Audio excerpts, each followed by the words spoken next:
Irigasi di Gampung Pantun Pauh dan Pantun Rubik, Kecamatan Labuhan Haji Barat, Kabupaten Aceh Selatan, sudah lama tidak berfungsi.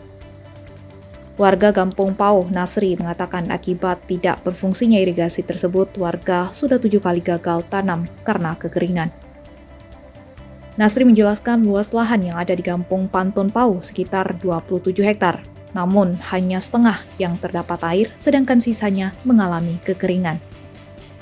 Hal yang sama juga disampaikan oleh Zaidi, warga Kampung Pantun Rubik.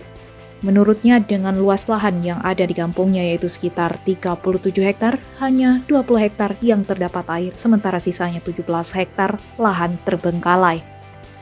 Sementara itu, anggota Dewan Perwakilan Rakyat Aceh, Hendriono, turun langsung meninjau lokasi irigasi di Pantun Pauh dan Rubik bersama Camat Labuhan Haji Barat. Diharapkan benar Sambo outcome dia ada menjadi satu manfaat kepada masyarakat. Pokoknya masyarakat di itu kan hanya berfungsi kota Bandung aja gua hanya begal. Jadi ini menjadi catatan, mungkin juga Pak Camat Uonyo selaku mungkin yang bertanggung jawab untuk masyarakat jadi supaya setiap Pak Camat juga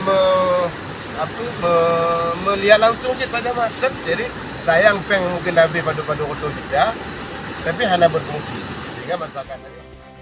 Setelah melihat kondisi di lokasi, Hendriono meminta pemerintah dapat menyelesaikan persoalan irigasi tersebut, mengingat masyarakat yang sudah 7 kali gagal tanam akibat kekeringan.